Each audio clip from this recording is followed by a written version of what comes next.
শুভ সকাল আমার প্রিয় বন্ধুরা, কেমন আছো? আশা করছি যে যেখানে আছো সবাই খুব ভালো আছো। তো সকালবেলা দেখতেই পেলে মা গোবর ছড়া দিচ্ছিল আর আমি ঘরের এঁঠো বাসনগুলো বাইরে বের করছিলাম। তো সকালবেলা দুজনে মিলে কাজকর্ম চালু করে দিয়েছি। কি আর করব, এখনই আমাদের বাড়ির মেয়েদের তো এটাই কাজ, ঘুম থেকে ওঠো কাজ করো আর কাজ শেষ করে আবার ঘুম পড়ো, এই যা, তাই না? এই তো রান্নাঘরের কাজও শুরু করে দিয়েছি। উনুনে ছাইটা ফেলে উনুনটা লেপে নিয়েছি আর এদিকে সার্ফ জল দিয়ে আর গ্যাস ওভেনটা ভালো করে মুছে নিচ্ছি। আর ওই যে হলুদ লবণের যে কৌটি থাকে সেগুলো ধুয়ে নিয়েছি আর শিলপাটাটা বেশ ভালো করে ধুয়ে নিয়েছি, আগে যেহেতু শনিবার সেই কারণে। আর এদিকে দেখো ঘরটা ঝাড় দেওয়ার মোছাটা বাকি, গাড়িটা বের করলে সেটাও করে নিই। আর এদিকে দেখো বেলা কোথায় উঠে গেছে, এখন 6টা বাজে। আর এদিকে আমাদের বাড়ির ভক্তকে আমি এখনো খাওয়াচ্ছি, ওর খাওয়া হয়ে গেছে। এখন আমি এঁঠো বাসনগুলো মাজতে কলপারে চলে আসি।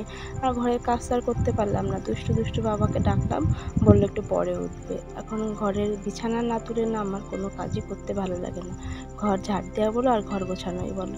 তো কখন ওরা ওঠে সে পর্যন্ত আমি অন্য বাকি কাজগুলো করে নিই, এই যা, তাই না? তো চলো তোমরা দেখতে থাকো পুরো ব্লগটা। তারপরে দেখো মাম্মাম, আমার বাসনগুলো মাজতে দেখি মাম্মাম উঠে গেছে। তারপরে ওকে ব্রাশ দিলাম, কলগেট লাগিয়ে আমি ব্রাশ করে নিলাম। এখন ও বলছে মামা আমার খিদে পেয়েছে।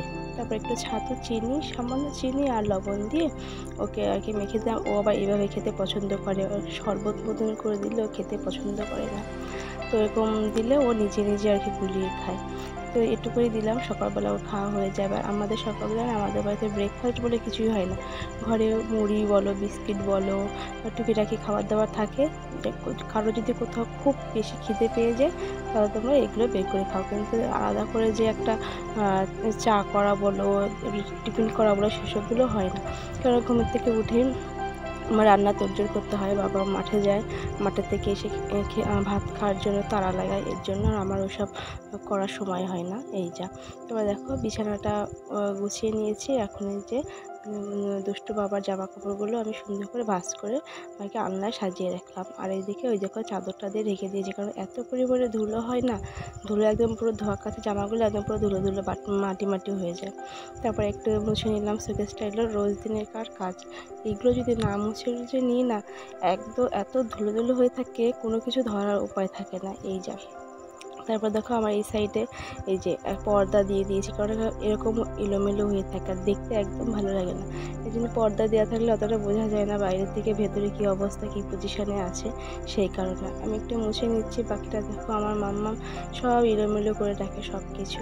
তো এখন দেখো একটু গুছিয়ে এই জায়গাটা আজকে পরিষ্কার করবো। এখানে টেডির গাদা হয়ে আছে, এই টেডিগুলো একটু অন্য জায়গায় আর কি সরিয়ে দেবো।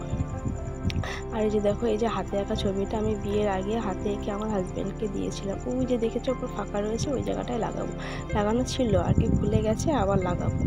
তারপর যে দেখো ঘরটা ঝাড় দিয়ে নিচ্ছে ভালো করে। ঘরটা ঝাড় দেওয়া হয়ে গেলে তারপর রান্না করে যে বলেছিলাম যে ঘর পোছার কাজটা বাকি আছে ওইটা করব, তো সেটা করে নিলাম। এখন আমরা ভাত বসিয়ে দেবো কড়াইতে আর কি। কড়াইতে আজকে বললাম যে শনিবার একদম সেদ্ধ ভাত হবে সকালবেলা, তো আলু সিদ্ধ দিয়ে ভাত বসিয়েছি কড়াইতে। এখন দেখি মা আবার লাউর ছোকলা ছিল কালকেরে, সেই লাউর ছোকলা আলু দিয়ে কেটে দিচ্ছি, বললো এটা ভাজতে। তা কালো জিরে আর শুকনো লঙ্কা ফোড়ন দিয়ে ভাজা করছি, এতে না একটু রসুন পেঁয়াজ দিলে খেতে খুব ভালো লাগে। আজকে যেহেতু নিরামিষ খেতে পারবো না সেই কারণে এইভাবে নিরামিষভাবে ভাজা করলাম। তারপরে স্নান করে আমি পুজো দিতে চলে এসেছি। তো পুজো দেওয়া হয়ে গেছে। তো বন্ধুরা তোমরা এই পর্যন্ত যারা ভিডিওটা দেখছো, তোমাদের যদি কোথাও কোনো একটা অংশ ভালো লেগে থাকে তাহলে আমাকে একটু কমেন্ট করে জানাতে পারো, আর লাইক কমেন্ট শেয়ার করে দিয়ে সাবস্ক্রাইব করে আমার পাশে থেকো। তো পুজো দেওয়া হয়ে গেছে, এখন আমি ঘরে চলে এসেছি। ঘরে এসে বললাম যে টেডিগুলো অনেকগুলো আর কি ওইখান থেকে সরিয়ে দেবো, তো সরিয়ে এই জায়গাটায় রেখে দিয়েছি শোকেসের ওই যে মাঝখানটায়। তারপর দেখো আমার ঘরটা পুরোপুরি ক্লিয়ার করে নিয়েছি। এখন বেলা ওই 12টা মতন বাজে। তো এখন এই পর্যন্ত আমার সকলের কাজ কমপ্লিট হলো। এখন একটু রেস্ট নেবো, রেস্ট নেওয়ার পরে আবার দুপুরে রান্নাবান্না খাওয়া দাওয়া। তো চলো আজকের মতো ব্লগটি এই পর্যন্ত, নেক্সট ভিডিও দেখা।